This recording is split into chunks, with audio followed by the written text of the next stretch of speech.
June 1, 1940. Dunkirk. A German MG-34 tears through a sandbag wall and kills 2 British privates before they hit the ground. Blood sprays across the canal bank. The survivors press their faces into the dirt, pinned, helpless, dying. A corporal from the 2nd Coldstream Guards grabs 22 pounds of steel and wood, slams it down on the rubble, and fires 30 rounds into the cottage where the German crew is hiding. The wall collapses. The MG-34 goes silent. 3 German soldiers are dead in under 4 seconds. The weapon that killed them has a curved magazine sticking out the top like a bent finger. It looks wrong. It looks like a mistake. It fires half as fast as the gun it just destroyed. And within 48 hours, German soldiers will crawl through artillery fire past burning vehicles and rotting corpses to rip this ugly British weapon off dead men's backs. Not because they are desperate, because they want it. Why would the most technologically advanced army on Earth risk lives to steal a gun that looks like a factory reject? That answer starts 6 years earlier, in a quiet firing range in North London, with a Czech gunsmith nobody remembers and a test so brutal it was designed to break anything made of metal. But before we get there, you need to understand what was killing British soldiers, and how badly the Empire was losing a war that hadn't even started yet. 1930, 12 years since the armistice. The British Army is spread across a quarter of the planet and armed with a light machine gun that hates them. The Lewis gun. 12.5 kilograms of temperamental engineering that earned its reputation in the trenches and has been coasting on that reputation ever since. Pan magazines that take an eternity to reload. A gas system so fragile that a fistful of Egyptian sand turns it into scrap metal.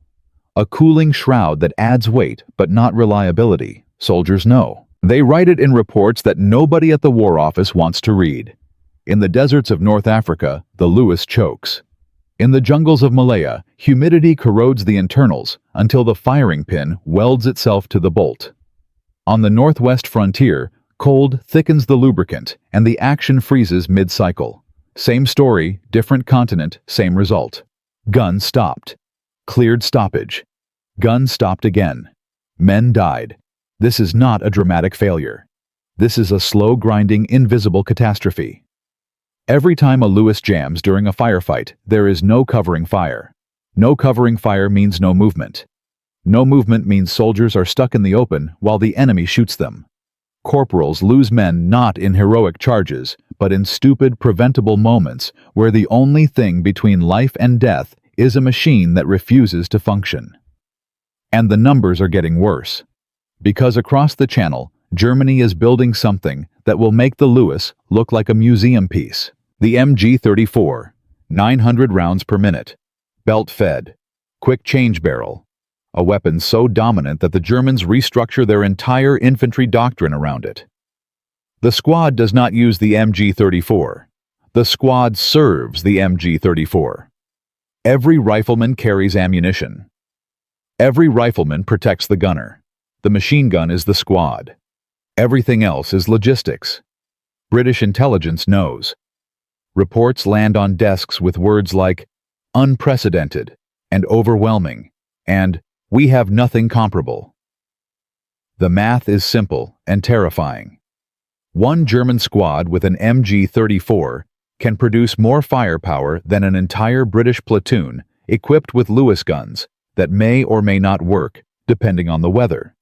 If war comes, British soldiers will be outgunned before the first shot is fired. But copying the German solution is not an option. And this is where the story bends in a direction nobody expects. Germany fights in Europe. Short supply lines, dense rail networks, ammunition depots every 50 kilometers. Britain fights everywhere. Deserts where the nearest resupply is a 3-week sea voyage, plus a 2-day truck ride, plus a mule train through mountain passes, where the mules sometimes die. Jungles where a platoon carries everything it needs for a month on its back. Arctic positions where a single cargo ship is the only connection to civilization. Every bullet a British soldier fires traveled thousands of miles to reach his magazine. Every bullet wasted is a bullet that might not be replaced for weeks. Germany can afford to drown the enemy in lead. Britain cannot. Britain needs every round to hit something. The War Office writes a specification that reads like a wish list from a soldier who has been let down too many times. Light enough for one man to carry. Reliable in sand, mud, snow, and monsoon rain. Accurate enough to hit individual targets at combat range. Economical enough on ammunition that a section can fight for days without resupply. They test everything. The American BAR. European prototypes. Domestic designs with patriotic names and political backers. Nothing meets the standard. Nothing comes close. Then a crate arrives from Czechoslovakia. Inside is a weapon designed by Václav Holek. Holek is not a general, not a politician, not a name anyone at the War Office has heard before. He is a gunsmith from Pilsen who has spent the better part of a decade obsessing over one single question. How do you build a gas-operated mechanism that refuses to fail? His ZB series of light machine guns have been quietly winning competitions across Europe. But Holek is not interested in competitions. He is interested in perfection. Every component in his design exists because he tested the alternative and found it wanting. Every tolerance is calculated not for factory conditions, but for the worst environment a soldier might encounter. Holek builds weapons the way a paranoid man builds a bunker. Every failure he can imagine has already been engineered out. August 1934. Enfield Lock, North London. The trial that will decide the future of British infantry firepower. The Small Arms Committee has designed a test so punishing that most weapons engineers consider it unreasonable. 50,000 rounds. Continuous fire. No cleaning breaks. No gentle treatment. Fire until something breaks, then measure how long it lasted. 2 guns sit on the range. The Vickers-Berthier British designed British-built British, supported by every officer who believes the Empire should carry weapons made on British soil. And Holek's Czech design, a foreign gun with no political allies and every institutional disadvantage you can imagine. The firing begins. Thousands of rounds, tens of thousands. Barrels turn colors. Mechanisms cycle so many times the count loses meaning. The committee watches. They write down every stoppage, every hesitation, every moment where the rhythm breaks. The Vickers-Berthier performs well, genuinely well. Any other year, any other competition it would win. The Czech gun performs like failure is a personal insult to its designer. It runs and runs and runs. When the test ends, the committee does not debate. The recommendation is unanimous. The Czech design is superior. Not by opinion, not by politics, by 50,000 rounds of measurable, undeniable proof. But here is where the real engineering begins.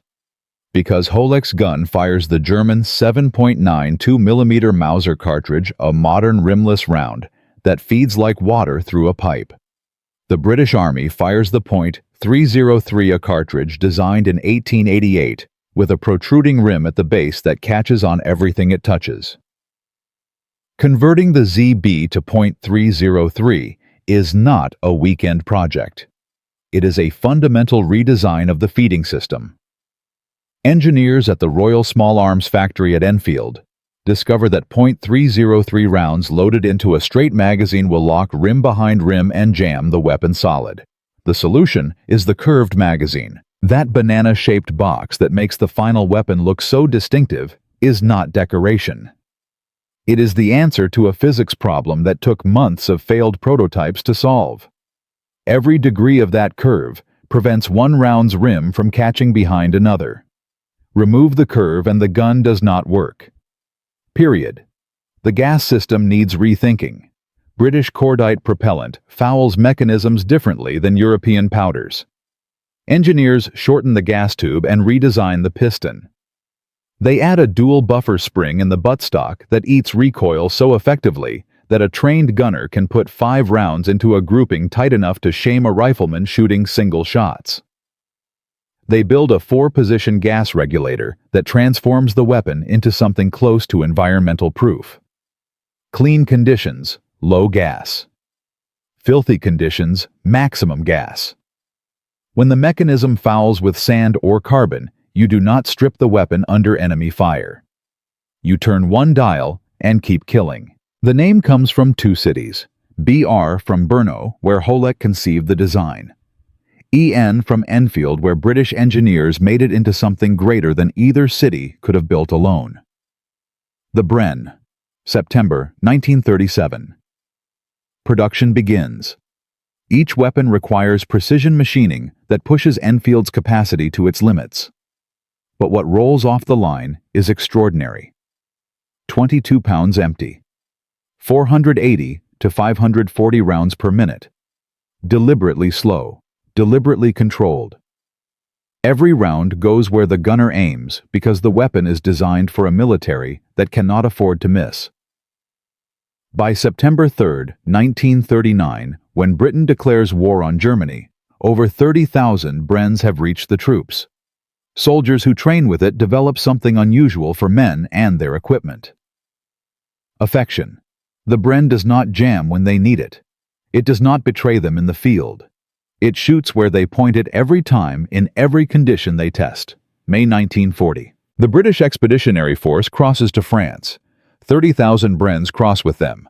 Confidence is cautious, but real. 6 weeks later, the Wehrmacht smashes through the Ardennes, and the world falls apart.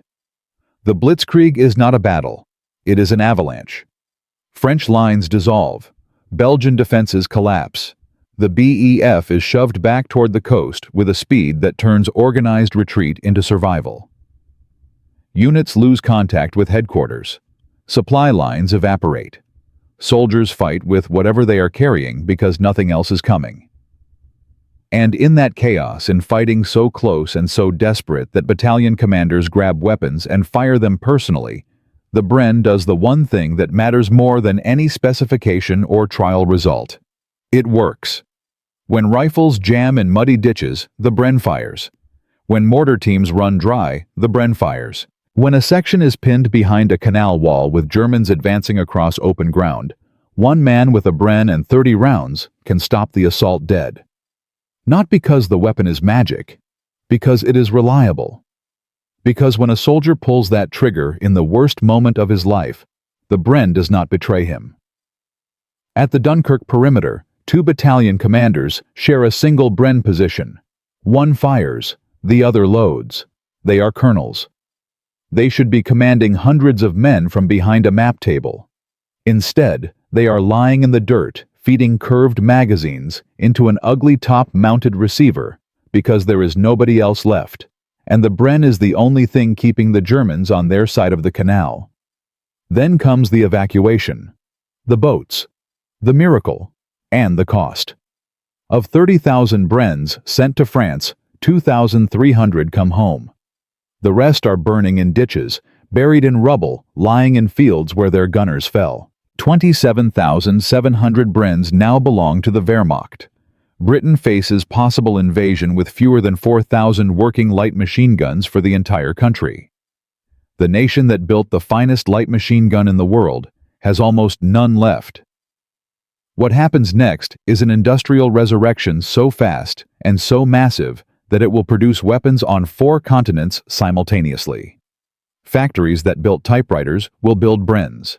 A country that was almost conquered will become an arsenal that outproduces its own catastrophe. But that is part 2. Because first, we need to talk about what the Germans discovered when they picked up those 27,000 captured Brens, stripped them down, cataloged them under a designation they reserved for weapons worth keeping, and started issuing them to their own troops. They found something that should have been impossible. A gun that fires slower, carries less ammunition, and looks like an engineering accident. A gun that their own soldiers preferred in certain conditions over the mighty MG-34. And that terrified them more than any tank or bomber ever could. In Part 1, a Czech gunsmith nobody remembers designed a weapon that outperformed everything Britain had ever tested. British engineers at Enfield took that design and turned it into the Bren, a light machine gun so reliable that soldiers loved it like a friend. Then Dunkirk happened. 30,000 Brens went to France. 2,300 came back. Britain was nearly defenseless. But we left you with a question. What did the Germans do when they picked up 27,000 captured Brens and started taking them apart? The answer is something the Wehrmacht never expected. They found a weapon that made their own doctrine look wasteful. And for the first time since the war began, German ordnance officers wrote a word in their reports that they almost never used about enemy equipment. They wrote superior, not in firepower, not in rate of fire, in something the German military had never prioritized: reliability under neglect. And back in Britain, a man named Harold Wilson, not the future prime minister, but a senior civil servant at the Ministry of Supply, stared at production figures that should have ended the war before it truly started. Fewer than 4,000 working Brens. An army that needed 40,000. Factories tooled for peacetime output. And Adolf Hitler's invasion fleet reportedly assembling across the Channel. The math did not work. The timeline did not work. Nothing worked. July 1940. The War Office convenes an emergency production meeting in London. Around the table sit military procurement officers, factory managers, and representatives from the Treasury. The mood is not grim. It is funereal.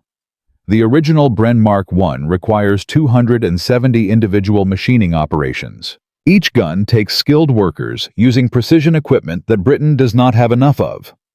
At current rates, replacing the Dunkirk losses will take over 2 years. Britain does not have 2 years. Intelligence estimates give them weeks before a possible German landing. A senior officer from Ordnance opens the meeting with a statement that lands like a grenade.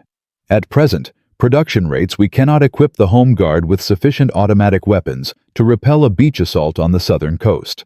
We are in practical terms disarmed. Silence. Then a factory engineer named Eric Ninnis stands up. Ninnis is not military. He is not decorated. He builds things. And he has spent the last 3 weeks studying the Bren's manufacturing drawings with the obsessive focus of a man who understands that the gap between victory and defeat is measured in machining tolerances. The Mark I is over-engineered for wartime production, he says. Every component is finished to peacetime standards, cosmetic standards. We can simplify the receiver. We can eliminate decorative machining. We can replace milled components with stampings where stress loads permit. We can cut production time by 30% without touching combat performance. The officer stares at him. You want to make the weapon worse? I want to make more of them. Faster. A Bren that looks rough but shoots straight is better than a beautiful Bren that does not exist. This is the moment the Bren program nearly dies for the second time. Because the British military establishment in 1940 does not trust factory men to redesign weapons. Soldiers design weapons. Engineers build what soldiers specify. That is the order. That is tradition. And tradition in the British Army is not a suggestion. It is gravity. The committee votes to study the proposal. Study. While German bombers are hitting London and invasion barges are photographed in French ports. Study. But Ninnis finds an ally nobody expects. Major General Ninteen Crawford MacNaughton, commander of Canadian forces in Britain, has a problem identical to the British. His troops need Brens, and there are none to give. MacNaughton is an engineer by training and artilleryman who understands manufacturing, and he has something the British committee lacks. He has John Inglis and Company, a Canadian factory in Toronto, that is ready to tool up for war production if someone will give them a design they can actually build. MacNaughton does not ask permission. He sends the Bren drawings to Toronto with a note that amounts to a direct order. Simplify this. Manufacture it. Do it now. The Inglis factory examines the plans. Their chief engineer identifies 87 modifications that will reduce production time without affecting function. Cosmetic finishes are eliminated. Complex milled shapes become simpler profiles. Components that required hand fitting are redesigned for machine tolerance. The weapon that emerges is uglier. The bluing is rougher, the edges are sharper, and it fires exactly as well as the original. Back in London, Ninnis presents the same case to the British Committee, this time backed by Canadian results. The Mark II Bren is approved. Production cost drops 20 to 25%. Manufacturing time falls dramatically. The weapon that was too complex to build fast enough becomes a weapon that factories can produce at scale. But approving a design and actually flooding an army with weapons are two very different things. And this is where the story becomes something no other nation in the Second World War could match. The British do not build Brens in one factory. They do not build them in one country. They build them across 4 continents simultaneously. September 1941. The Monotype Group Consortium in Britain begins production. These are factories that built typesetting machines. Precision work. Yes, but typesetting machines do not kill people. Factory workers who spent careers building printing equipment are retrained in weeks. Women who have never touched a lathe learn to machine receiver housings to tolerances measured in thousandths of an inch. Within months, the Monotype Group is producing Brens at rates that would have seemed impossible 12 months earlier. By war's end, they will manufacture over 72,000 guns.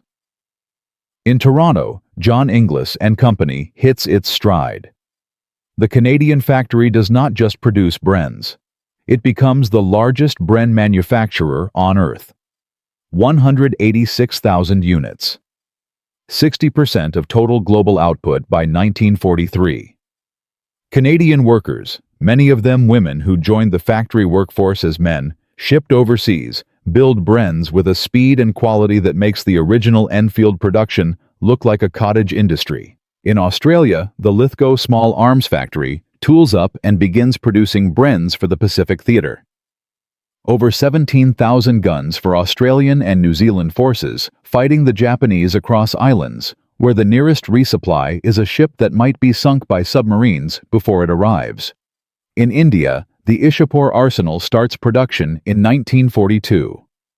Indian-manufactured Brens will equip the massive Indian army fighting in Burma, North Africa, and Italy.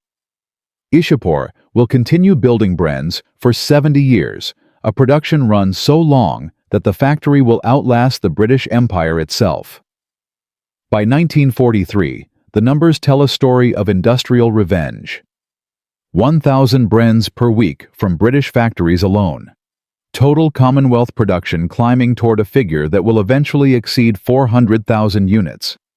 The nation that lost 27,000 guns at Dunkirk is now producing them faster than soldiers can be trained to use them. But production means nothing if the weapon does not perform.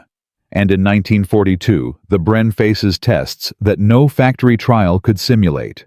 North Africa, the Western Desert, sand so fine it penetrates sealed ammunition boxes, temperatures that swing from freezing nights to 50-degree days, conditions that kill machinery the way disease kills men slowly, invisibly, inevitably. The Bren jams. It jams in sand. It jams when soldiers neglect cleaning because they are too exhausted or too scared or too busy staying alive. Every light machine gun in every army jams in desert sand. The question is not whether a weapon jams. The question is what happens after it jams. And this is where Holex gas regulator, the 4-position dial that British engineers refined at Enfield, proves its genius. Position 1. Clean weapon, moderate temperature. Minimum gas to the piston. The action cycles smoothly with the least possible fouling. Position 4. Weapon filthy. Sand in the mechanism. Carbon caked on the piston. Maximum gas. The system forces the bolt through obstructions that would lock any other weapon solid. Veterans from the Desert Campaign describe it in language that borders on affection. When the Bren choked you, turned the regulator, and it cleared itself. You did not strip the weapon. You did not panic. You turned a dial and kept shooting. A sergeant from the 8th Army put it more bluntly in a letter home. All problems with the Bren can be fixed by hitting it, turning the regulator, or doing both. El Alamein. October 1942. Montgomery's offensive. British and Commonwealth infantry advance behind a creeping barrage into German and Italian positions defended by MG-34s and MG-42s. The German guns fire faster. The German guns sound more terrifying. The German guns consume ammunition at rates that strain even Rommel's already collapsing supply lines. The Brens fire slower. The Brens fire accurately. Gunners trained in 4 to 5 round bursts put rounds into specific positions, specific windows, specific weapon slits. They do not suppress an area. They kill the men inside it. A Bren team uses 30 rounds where an MG-42 crew uses 250. And when the ammunition trucks cannot get through because the RAF is bombing the coast road, the German guns go silent while the Brens keep firing. After El Alamein, German units in North Africa begin reporting something new in their intelligence assessments. The British light machine gun, previously classified as inferior due to its low rate of fire, is proving tactically effective at ranges and in conditions where the MG-34 and MG-42 experience reliability problems. German soldiers captured in Tunisia tell interrogators that the Bren is respected, not feared the way the MG-42 terrifies Allied troops. Respected. Because a weapon you can trust is more dangerous than a weapon that impresses you. Captured Brens received the official Wehrmacht designation, 7.7mm Leichtes Maschinengewehr 138E, the E, standing for English. They are catalogued, inventoried, and issued, not to frontline combat units who need belt-fed ammunition compatibility, but to occupation troops, military police, and anti-partisan formations where the Bren's reliability and ease of use make it ideal for soldiers who are not elite infantry.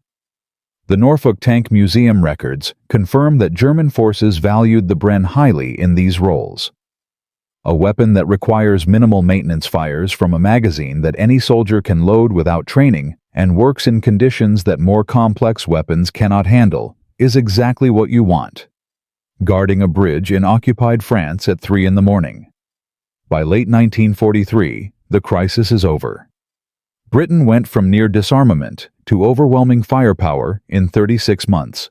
The Bren is now the standard section weapon across every theater of war. 1 Bren per section of 8 to 10 men. 3 Brens per platoon. 13 Brens mounted on universal carriers in each battalion's carrier platoon. A British infantry division fields over 1,200 Brens.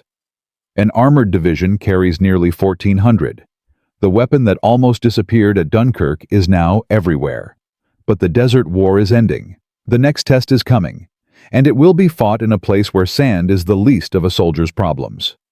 Burma, 1944. Jungle so dense that sunlight never reaches the ground. Humidity so extreme that metal rusts overnight. Insects that eat through canvas and leather. Diseases that kill more soldiers than enemy fire. And a Japanese army that has not lost a jungle campaign since the war began. The standard Bren Mark I weighs 22 pounds. In the desert, soldiers carry it across flat terrain with vehicle support. In the Burmese jungle, there are no vehicles. There are barely trails. Soldiers carry everything on their backs through mud that swallows men to their waists, up mountain slopes so steep they climb on hands and knees through river crossings where the current pulls equipment downstream and drowns the careless. 22 pounds becomes unbearable. The War Office knows it. The soldiers screaming for relief know it. And in July 1944, the Mark III arrives. 19 pounds and 5 ounces. A shortened barrel at 22¼ inches. 3 pounds lighter than the original. It does not sound like much. Carry 3 pounds less through the Burmese jungle for 12 hours a day for weeks at a time. And it is the difference between a soldier who can fight when he reaches the objective and a soldier who collapses. But weight savings are meaningless if the weapon cannot perform. And in the jungle, the Bren faces an enemy that the Germans never posed. Vegetation, trees, vines, bamboo thickets so dense that lighter caliber rounds deflect or stop before reaching the target. The Japanese Type 99 light machine gun fires a 7.7mm round with less energy than the .303 British.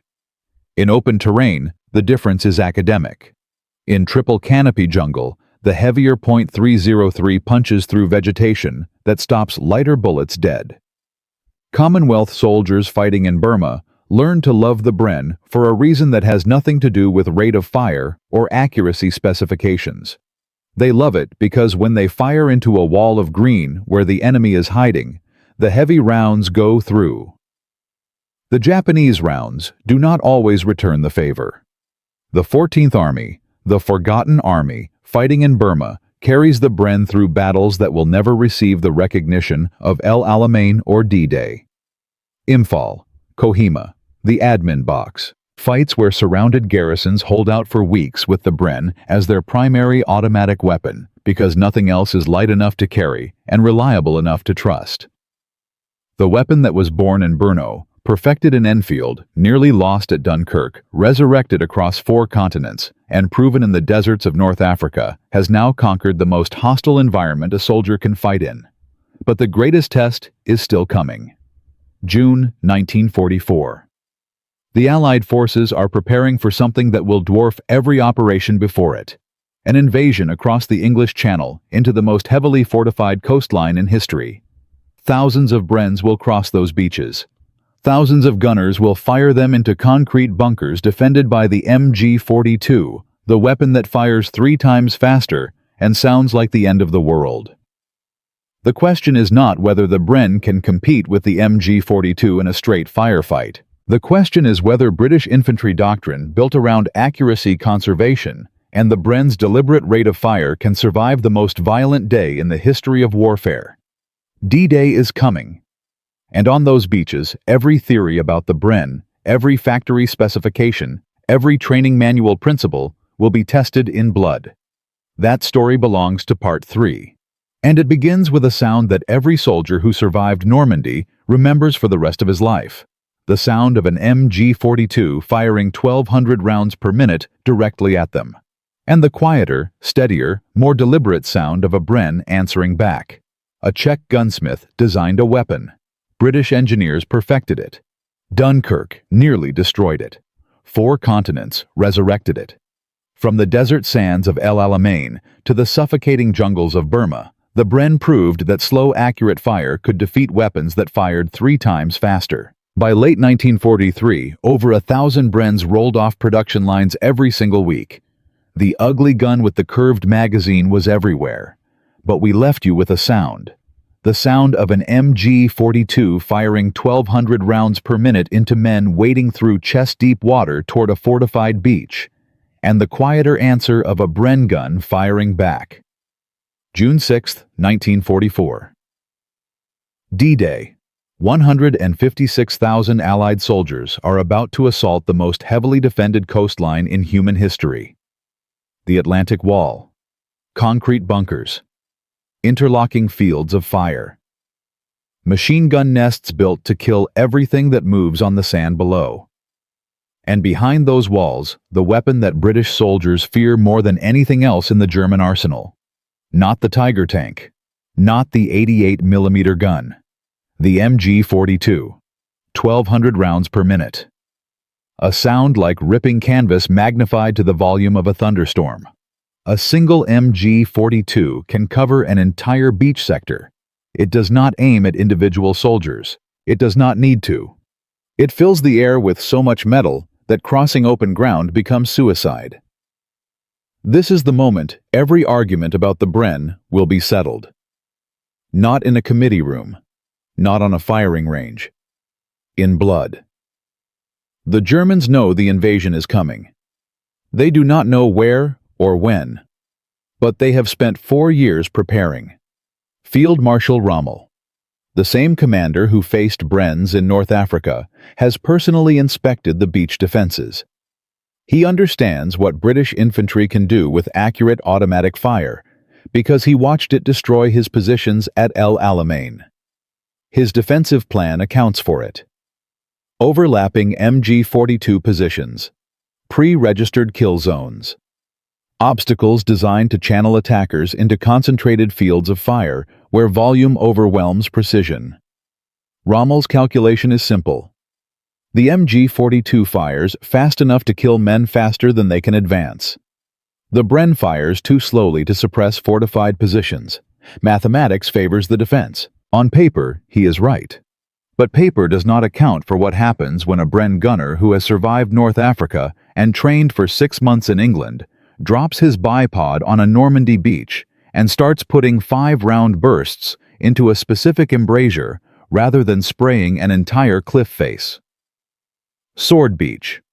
The British 3rd Infantry Division lands under heavy fire. MG-42s open up from positions along the dunes and bluffs. Men fall in the surf. Landing craft take hits. The noise is beyond description, a wall of sound that makes thinking impossible. Bren gunners do not think. They act. Training takes over. Bipod down. Magazine locked. Target identified. 5 rounds. Shift. 5 rounds. Shift. They cannot outshoot the MG-42. They do not try. They shoot past it. While rifle sections pin down the bunker with volume, Bren teams work the flanks. One gun fires into the embrasure to keep German heads down. The assault section moves. Another Bren covers from a different angle. The section closes. Grenades go in. The MG-42 goes silent. This is not how the Germans expected the British to fight. Rommel planned for troops who would be pinned on the beach by overwhelming firepower, unable to organize, unable to advance, dying in the surf until morale broke. Instead, Bren teams provide the precision covering fire that allows sections to move, flank, and close with bunker positions one by one. It is not fast. It is not glamorous. It is methodical, professional, and lethal. By nightfall on June 6th, every British beach is secure. Casualties are severe. Gold Beach costs the British over 1,000 killed and wounded. Sword Beach is similarly bloody. But the Atlantic Wall is breached. The positions that were supposed to hold for days fall in hours.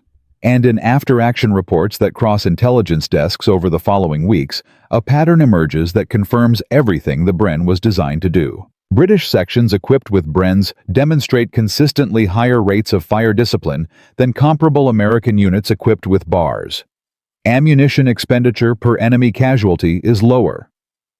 Not because British soldiers are braver or better, because their weapon rewards accuracy instead of punishing it. But Normandy is not the Bren's only test that summer. And the next battle will push the weapon and the men who carry it into something far worse than a beach assault. Normandy's bocage country, hedgerow fighting. Fields bordered by ancient earthen walls, topped with dense vegetation, each one a natural fortress. Visibility drops to yards. Combat ranges shrink to the distance across a single field. This is fighting so close that soldiers hear the enemy breathing. The MG-42 is devastating here. Its rate of fire shreds hedgerows and sends fragments of wood and earth into anyone behind them. German squads set up their machine guns at gaps in the hedgerows and wait for British infantry to cross. The Bren adapts. Gunners discover that the weapon's accuracy at short range becomes almost surgical. A 5-round burst through a hedgerow gap hits the German gunner before he can traverse his MG-42.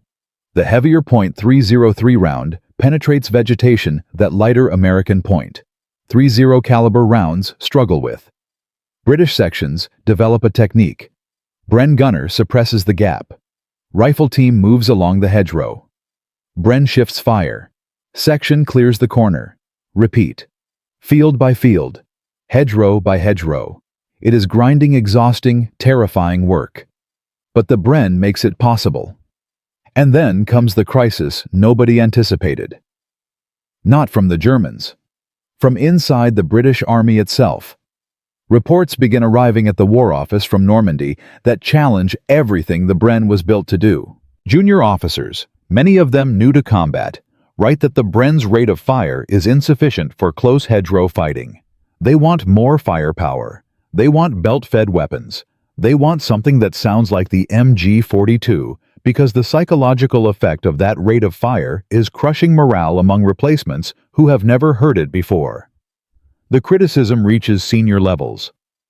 Staff officers who have never fired a weapon in anger begin questioning whether British infantry doctrine is fundamentally flawed. Maybe the Germans were right all along. Maybe volume of fire is more important than accuracy. Maybe the Bren was a mistake built on outdated colonial thinking. The debate splits the officer corps. Veterans who carried Brens through North Africa and Burma defend the weapon furiously. They know what it can do because they have done it. New arrivals, who have only experienced the terrifying sound of the MG42, want anything that matches it. For a brief, dangerous moment, the weapon that survived Dunkirk, that was rebuilt across 4 continents, that proved itself in desert and jungle, faces the possibility of being replaced by officers who mistake noise for effectiveness. But then September 1944 happens, and a single Gurkha rifleman ends the debate forever. San Marino, Italy. September 1944, the Gothic Line. German defensive positions built into medieval hilltop fortifications that have resisted armies for centuries. The 4th Indian Division is tasked with breaking through a ridge defended by multiple MG42 positions with interlocking fields of fire. Rifleman Shurbihadur Thapa of the 9th Gurkha. Rifles carries a Bren. The assault begins. Thapa's company advances up a steep ridge under heavy fire. Men fall around him. The company reaches a position just below the crest where German machine guns command the entire approach. Anyone who shows themselves above the ridgeline dies. Thapa does not wait for orders. He moves to the crest, alone. He sets up his Bren in the only position where he can engage the German guns, a position completely exposed to enemy fire from 3 directions. He opens fire. His citation reads like a description of something impossible. By the intensity and accuracy of the fire, which he could bring to bear only from the crest, this isolated Gurkha Bren gunner silenced several enemy machine guns and checked a number of Germans who were trying to infiltrate onto the ridge. Several machine guns. 1 man with a Bren. Firing from a position where every German on the ridge can see him and shoot at him. And he silences them. Thapa holds the ridge. His accurate fire keeps the Germans from counterattacking while the rest of his company consolidates. He fires until there is nothing left to fire at. He is awarded the Victoria Cross posthumously. He is 20 years old. This is not an anomaly. This is what the Bren does to men who use it well. 6 months later, Lake Comacchio, Italy. April 1945. Corporal Thomas Peck Hunter of 43 Royal Marine Commando faces a different problem. His unit is pinned down by German positions across 200 yards of open ground. No cover, no hedgerows, no buildings. Just flat, exposed earth and German machine guns on the far side. Hunter stands up. He takes his Bren off its bipod. He fires it from the hip. And he charges. 200 yards. Walking forward. Firing controlled bursts from a weapon designed to be fired prone from a bipod. His citation states that the skill and accuracy with which he used his Bren gun is proved by the way he demoralized the enemy. 6 German soldiers surrender to a single man walking toward them, firing a light machine gun before anyone can fully comprehend what is happening. Hunter is killed completing the assault.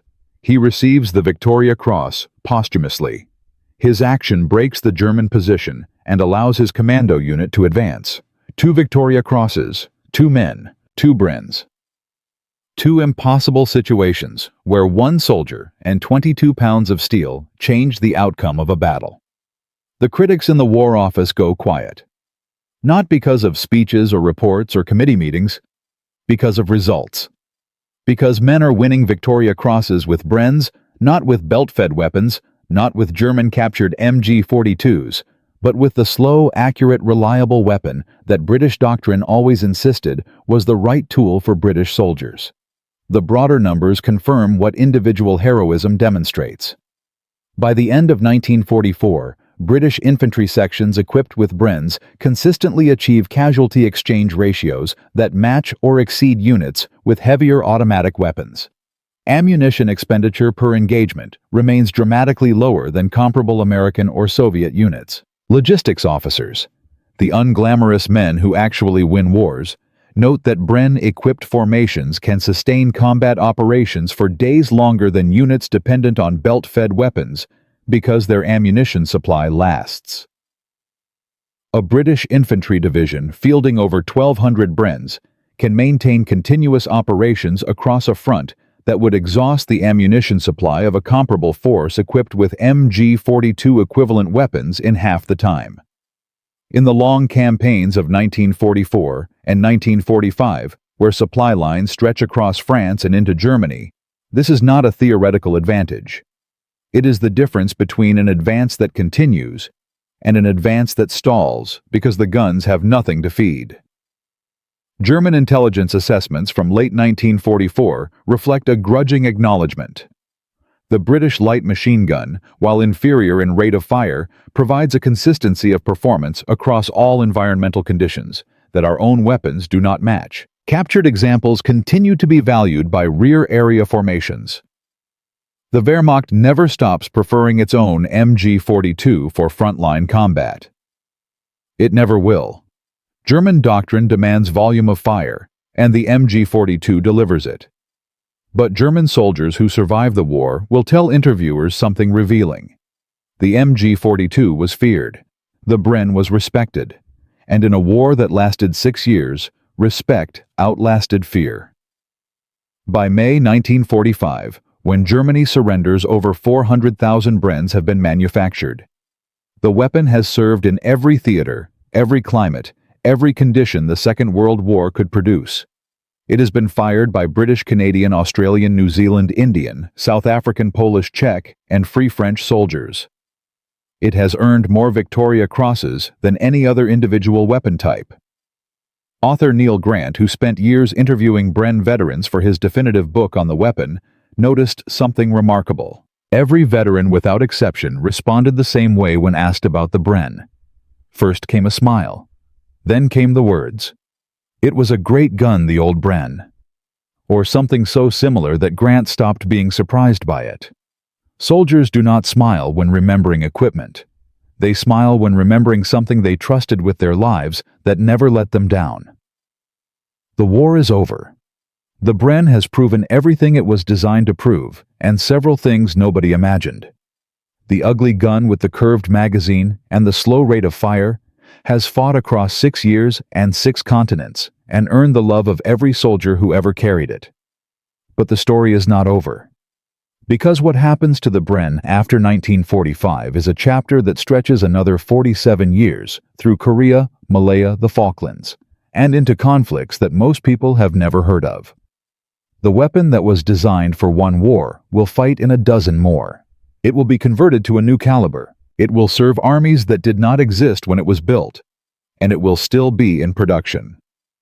75 years after the first one rolled off the line at Enfield, the story of how the Bren refused to die even when the army that built it tried to retire it is the final chapter. And it starts with a frozen river in Korea, where British soldiers carrying the same weapon their fathers carried at Dunkirk discover that some things do not become obsolete. They just become legendary. A Czech gunsmith designed it. British engineers perfected it. Dunkirk nearly killed it. 4 continents resurrected it. The deserts of North Africa proved it. The jungles of Burma tested it. The beaches of Normandy blooded it. The hedgerows and hilltops of Europe crowned it. 2 Victoria Crosses, 400,000 units manufactured. 6 years of war across every climate and every continent where men fought and bled. The Bren entered the Second World War as an untested replacement for an obsolete weapon and emerged as the most beloved infantry gun in history. But we left you with a promise, that the story does not end in 1945, that the weapon designed for one war would fight in a dozen more, and that there is a final chapter, a chapter stretching 47 years beyond VE Day that almost nobody knows. Because the strangest thing about the Bren is not how it was born. It is how it refused to die. even when the army that built it tried to bury it. When the guns fell silent in May 1945, Václav Holek was 61 years old. The man whose obsession with mechanical perfection created the ZB series that became the Bren had watched his design fight a war he never intended it for. Holek was not a military man. He was a craftsman from Pilsen who believed that a gas-operated mechanism should function as reliably as gravity. He spent the war years in German-occupied Czechoslovakia, watching from a distance as his creation was manufactured on 4 continents and carried into battles whose names would fill history books. After the war, Holek continued working at the Zbrojovka Brno factory, now under communist control. The Soviets recognized his genius, but had no use for it. They had their own weapons, their own doctrine, their own philosophy of mass production over individual precision. Holek designed several more weapons for the Czechoslovak military, none of which achieved the fame or the production numbers of the ZB series. He died in 1954 at the age of 68 in a country that no longer existed in the form he had known it. No statue was erected. No military honor was bestowed by the British government, whose soldiers owed their lives to his engineering. The man who created the mechanical heart of the most successful light machine gun in history passed quietly in a communist state that preferred to forget its pre-war accomplishments. British veterans who smiled at the memory of the Bren never knew his name. They knew Enfield.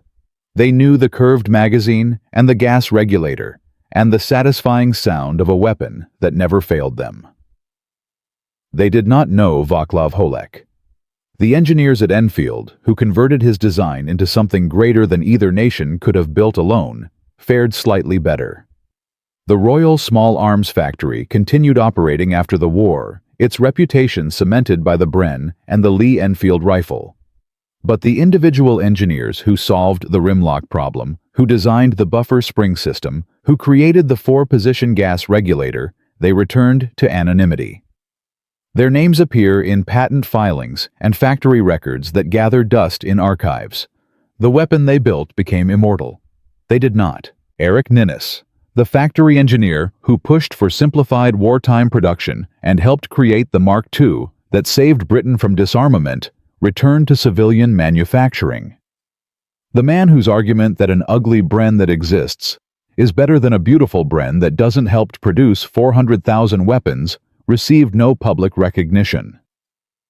He understood something that military establishments rarely admit.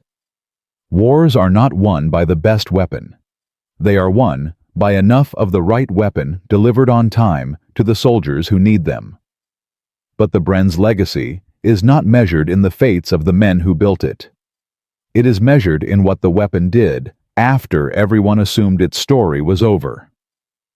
1950. Korea.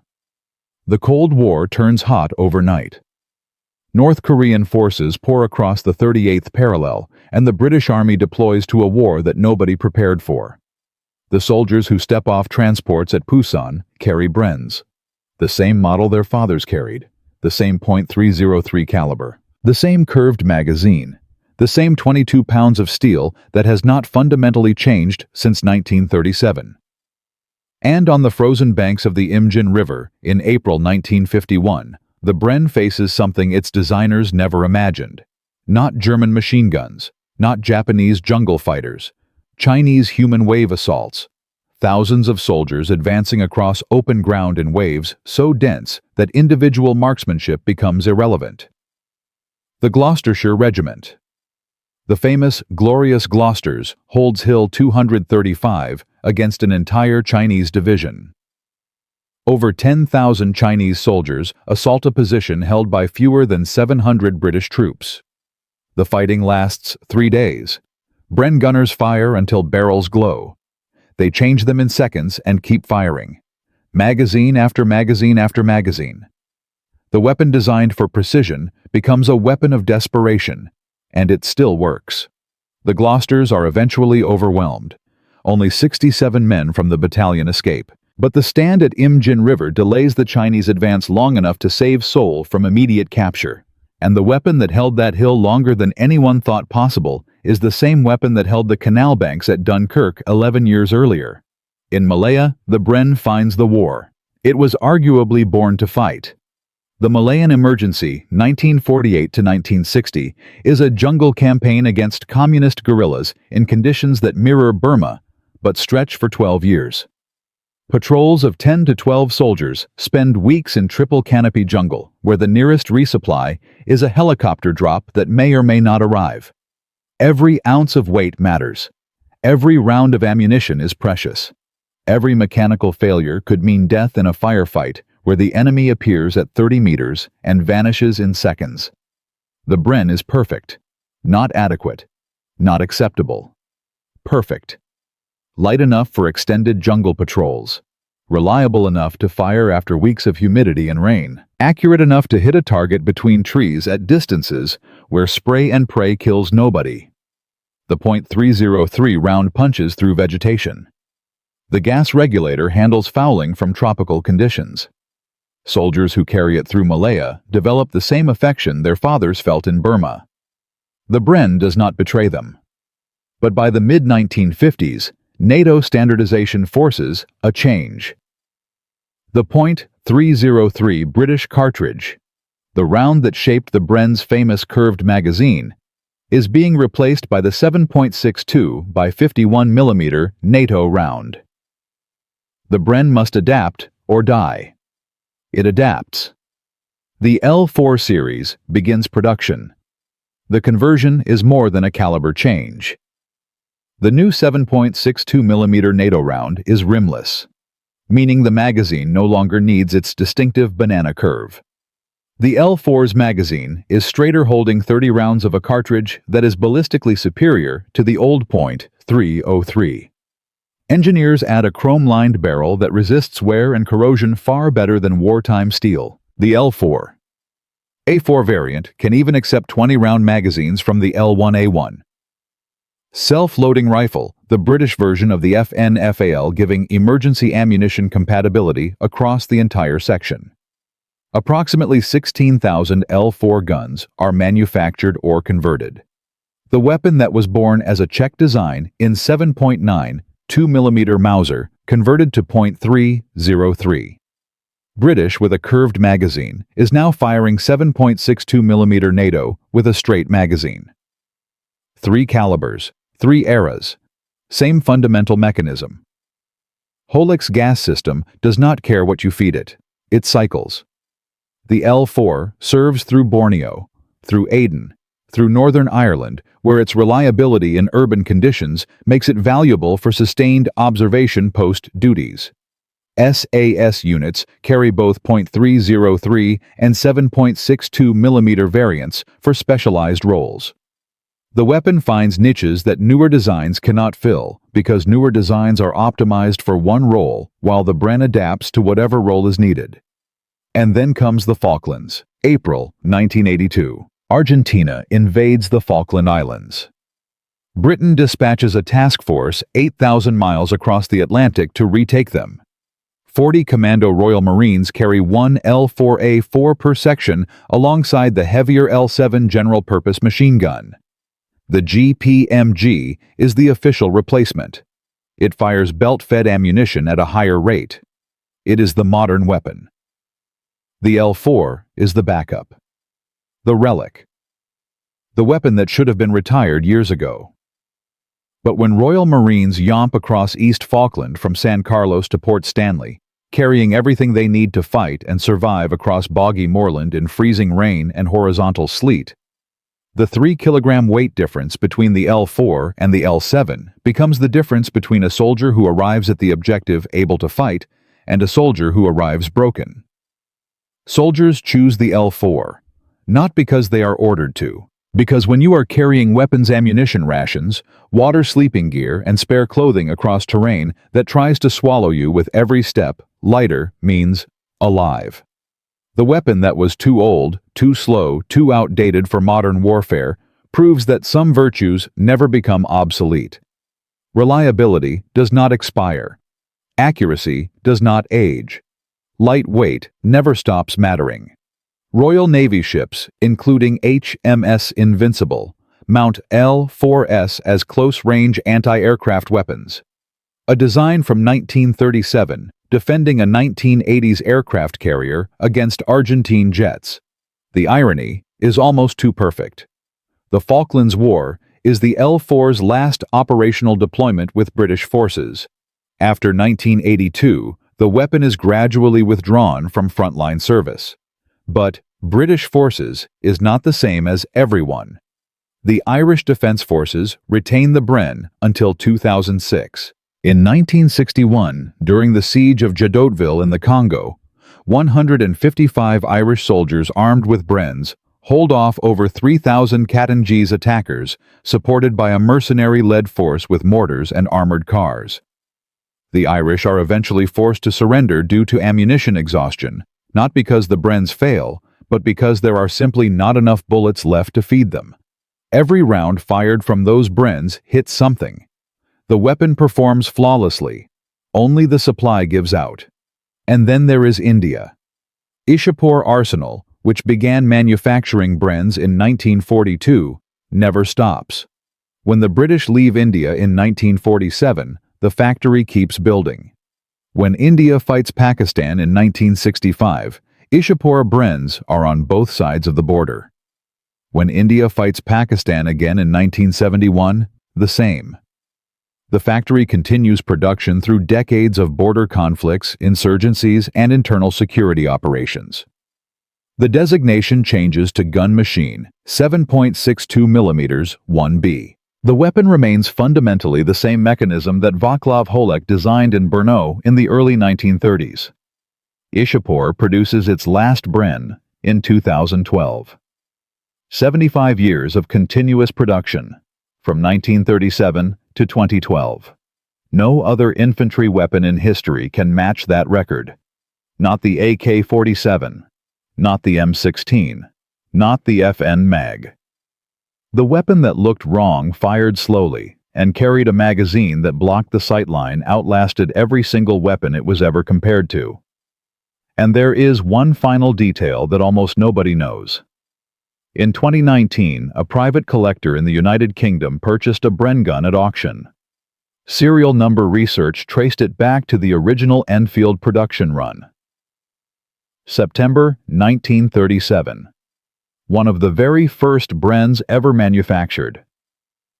The weapon had been issued to the British Expeditionary Force shipped to France and lost during the Dunkirk evacuation in June 1940. German forces captured it and catalogued it under the Wehrmacht Foreign Weapons System as a 7 mm Leichtes Maschinengewehr 138E. The gun spent the war in German hands. After 1945, it passed through several European collections before returning to Britain nearly 80 years after it left. When the collector field stripped the weapon for inspection, every component functioned. The gas regulator turned smoothly through all 4 positions. The bolt cycled without hesitation. The buffer springs compressed and returned with the same precision they delivered in 1937. 82 years old. Captured by the enemy.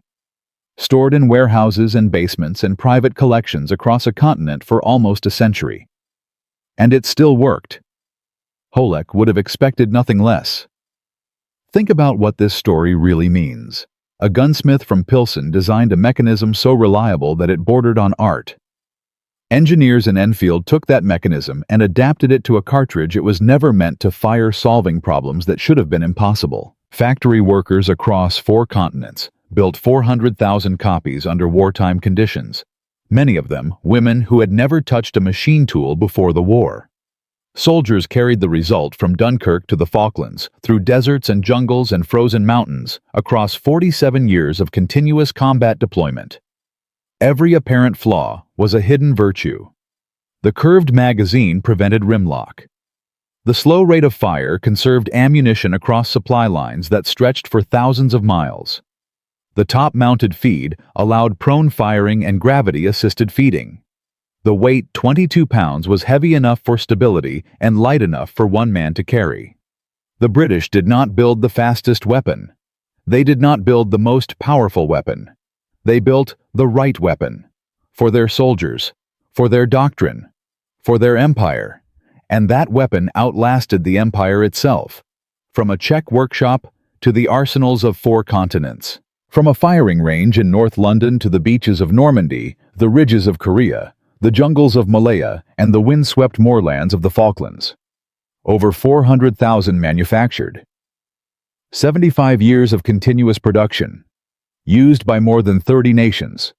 Carried into more wars than any light machine gun ever built.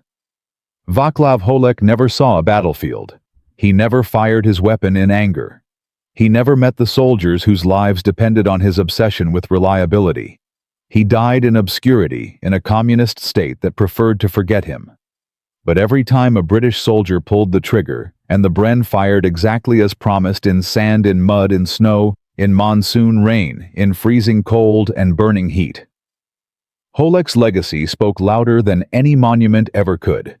The gun that looked clumsy became the gun that never let them down.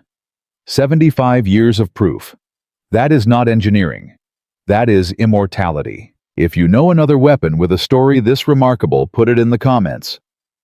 If you followed this series from part 1, thank you for staying through the entire journey. Subscribe if you want more stories about the weapons, the inventors, and the ordinary people who changed the course of history when nobody believed they could. Because the next story is already waiting. And it starts the same way this one did, with an idea that everyone called impossible.